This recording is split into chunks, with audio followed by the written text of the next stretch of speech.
Assalamualaikum warahmatullahi wabarakatuh. Bestiku.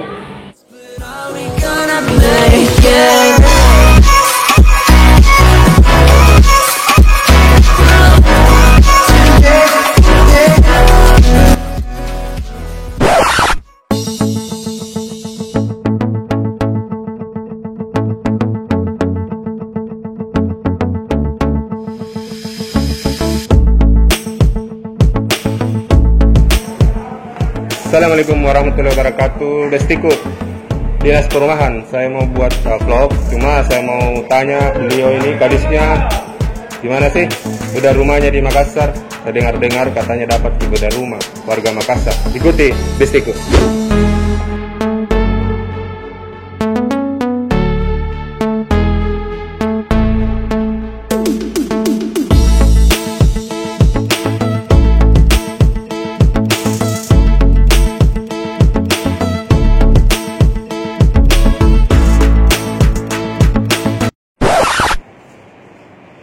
Jadi Bestiku ada mak di ruangannya Pak Kadis Perumahan. Pak Kadisku, salam.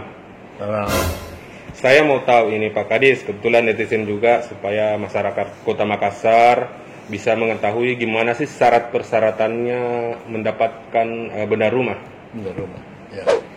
Jadi kita biasa mengistilahkan adalah rumah tidak layak huni untuk apa yang akan kami bantu ya. Jadi untuk persyaratan untuk proses istilahnya bedah rumah ini adalah dia rumahnya itu mempunyai alas hak yang jelas, bukan kos, bukan sewa ya, kontrak. Kemudian dia memang rumahnya tidak layak huni, memang dinilai ya. Jadi itu data-data itu dikumpulkan dari RT RW masuk ke kelurahan, dari kelurahan diusulkan ke kami, nanti kami yang verifikasi ulang. Apakah memang rumah masyarakat itu memang RTLH, rumah tidak layak huni. Nanti kami bantu gitu. Jadi Bestiku, rumah tidak layak huni. Kalau boleh tahu di tahun 2022 ini Dinas Perumahan mendata kira-kira berapa sih yang akan diluncurkan rumah nanti? Jadi 2022 kami punya dua sumber dana. Dua sumber dana? Ya, ada dari DAK, dana alokasi khusus itu 9M, jadi ada 213 rumah yang akan kami perbaiki. Langsung dia punya dana per satu rumah itu 50 juta. Kemudian ada di APBD itu dia ada 50 rumah, tapi dia cuma per rumah itu 15 juta gitu. Jadi ini bantuannya ini didata langsung oleh Dinas Perumahan? Ya, data langsung. Jadi Bestiku, Dinas Perumahan mendata langsung. Sedikit Pak Kadis, kalau boleh tahu ini kan ada anggaran APBD dan APBN. Kira-kira untuk pengawasan penyaluran anggarannya ke masyarakat untuk bedah rumah ini gimana? Jadi APBD maupun APBN, DAK itu istilahnya kan iya. di DAK ini ada dana APBN, APBD juga karena ada pendamping. Semua ada fasilitatornya, ada TFL-nya yang mendampingi. Jadi kan nanti dananya itu langsung dikasih ke masyarakat. Nanti TFL ini fasilitator ini yang melihat betul tidak dia menggunakan dana yang diberikan ini untuk pembangunan rumahnya. Karena kan dana ini diberikan hanya untuk memperbaiki rumah mereka supaya layak dihuni. Gitu. Jangan sampai dana diberikan tidak digunakan untuk sasaran, sasaran dan menjadi rumah layak huni gitu. Kemudian di APBD juga begitu, ada 3 fasilitator yang melihat bagaimana masyarakat mau memperbaiki rumahnya. Tapi memang dananya tidak sebanyak ini. Kalau yang di APBD rehab, kalau yang di DAK ini dia bangun baru 50 juta. Kira-kira kapan bisa diluncurkan ini bantuan bedah rumah ke masyarakat ini? Jadi kami baru selesai bulan Maret itu baru selesai pemilihan fasilitator. Jadi kan kami menseleksi siapa yang bisa mendampingi masyarakat ini. Nah selesai itu tahapannya adalah kita mulai memverifikasi ulang data-datanya yang sebelumnya gitu. Fasilitator mulai mempersiapkan semua data-datanya untuk kami kirimkan ke pusat untuk segera ada pencarian awal.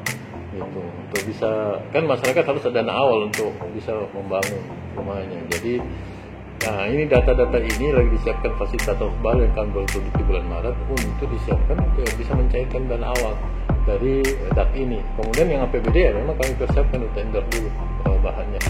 Berarti nantinya ke depan ini akan kerjasama dengan kepolisian kah atau kejaksaan juga untuk mengawasi anggaran yang diluncurkan nanti? Ya, pasti itu.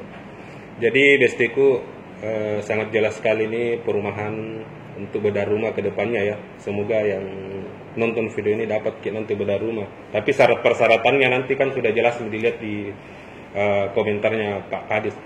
Harapan terakhir ini Pak Kadis, bagi masyarakat yang sudah nantinya dapat bedah rumah gimana? Ya, jadi kan sebenarnya kenapa kami melakukan bedah rumah adalah bagaimana meningkatkan kawasan kumuh di Kota Makassar sehingga tidak menjadi kumuh lagi. Jadi saya harapkan teman-teman yang setelah dibedah rumahnya bisa meningkatkan kualitas hidup ya, hidupnya di rumahnya, sosialnya, kesehatannya, sehingga bisa meningkatkan lingkungan dia menjadi lebih baik bukan lagi termasuk dalam kawasan kumuh. Jadi 15 kecamatan ini Pak Kadis ditargetkan nanti. Ya, tapi sementara ini kami baru 2 kecamatan karena dana yang terbatas ya. Di kecamatan mana saja itu? Saya tidak tahu ya. Jadi kalau nggak salah Wajok. Jadi Bestiku Wajok dan Juntana, mudah-mudahan saya juga bisa dapat bedah rumah. Tapi bukan kecamatanku Bestiku. Jadi saya terlalu berangan-angan. Semoga video ini sangat bermanfaat. Saya dengan Pak Kadis ini, Kadis Perumahan, sudah buat vlog. Makasih Pak Kadis ini bincang-bincangnya. Bulan suci Ramadan ini semoga berkah. Berkah ya, insyaallah. Sekian dari saya Bestiku. Assalamualaikum warahmatullahi wabarakatuh. Waalaikumsalam.